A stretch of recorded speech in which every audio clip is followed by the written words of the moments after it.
ಚಳ್ಳಕೆರೆ ವಿಧಾನಸಭಾ ಕ್ಷೇತ್ರದ ಶಾಸಕರಾದ ಟಿ ರಘುಮೂರ್ತಿಯವರು ಚಳ್ಳಕೆರೆ ನಗರದ ರೋಟರಿ ಬಾಲಭವನದಲ್ಲಿ ನಡೆದ ಮುಳ್ಳಿನ ಗುಲಾಬಿ ಪತ್ರಿಕೆಯ ದಶಮಾನೋತ್ಸವ ಸಮಾರಂಭದಲ್ಲಿ ಪಾಲ್ಗೊಂಡು ಮಾತನಾಡಿದರು. ಈ ಸಮಯದಲ್ಲಿ ಚಳ್ಳಕೆರೆ ವಿಧಾನಸಭಾ ಕ್ಷೇತ್ರದಲ್ಲಿ ಸತತವಾಗಿ 3 ಬಾರಿ ಶಾಸಕರಾಗಿ ಆಯ್ಕೆಯಾಗಿ ಅಭಿವೃದ್ಧಿ ಪರ ಕಾರ್ಯಗಳನ್ನು ಕೈಗೊಳ್ಳುತ್ತಿರುವ ಶಾಸಕರಿಗೆ ಸೇವಾ ಸಾರ್ವಭೌಮ ಪ್ರಶಸ್ತಿ ಪ್ರದಾನ ಮಾಡಿ ಗೌರವ ಸಮರ್ಪಿಸಿದರು.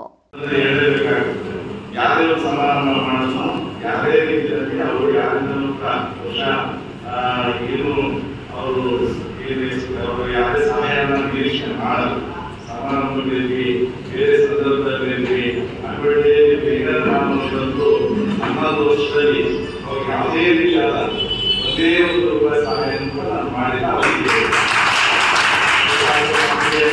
ಎರಡು ಸರಿ ಕೇಳಿಲ್ಲ ಸರ್, ಹಂಗೆ ನಾವು ಯಾವುದೇ ರೀತಿಯಲ್ಲಿ ಯಾವುದೇ ಎಕ್ಸ್ಪೆಕ್ಟೇ ಮಾಡೋದಿಲ್ಲ. ಸ್ವಾಭಿಮಾನಿ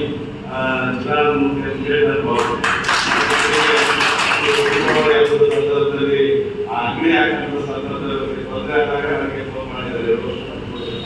ಅದೇ ತೊಂದರೆ ಆಗ್ತದೆ, ಅಲ್ಲಿ ವ್ಯವಸ್ಥೆ ಏನಿದೆ ಅಂತ ಹೇಳ್ಬಿಟ್ಟು ಅವರು ಅದನ್ನ ನನಗೆ ಈ ರೀತಿ ಆಗ್ತದೆ, ನಾವು ಇದನ್ನು ಮಾಡ್ತಾ ಇದ್ದೀವಿ ವ್ಯಾಪಾರ ಅಂತ ಹೇಳಿ ಅಲ್ಲಿ ಕೆಲವು ಸಮಸ್ಯೆಗಳು ಬಂದಂತ ಸಂದರ್ಭದಲ್ಲಿ ಹೇಳಿದ್ರು.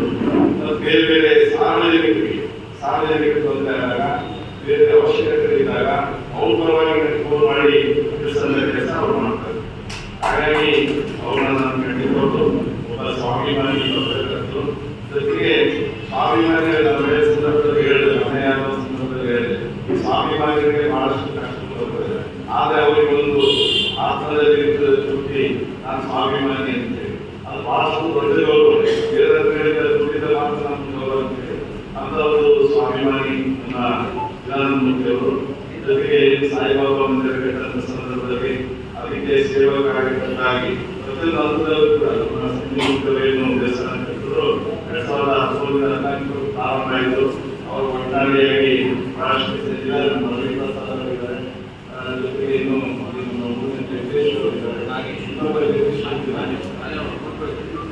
ಅವರು ಮಹಾರಾಷ್ಟ್ರ ಅವರು ಸೇರಿ ಒಟ್ಟಾರೆಯಾಗಿ ಅವರೊಂದು ಸ್ನೇಹ ಒಳಗೆ ಏನಿದೆ ಆ ದೇವಸ್ಥಾನಕ್ಕೆ ಸಂಜೀವಮೂರ್ತಿ ಒಡನಾಡಿಯಾಗಿ ಬಹಳಷ್ಟು ಕೆಲಸಗಳನ್ನು ಮಾಡುವುದು. ಆ ದೇವಸ್ಥಾನ ಆಗಲಿಕ್ಕೆ ಎಲ್ಲರ ಸಹಕಾರವನ್ನು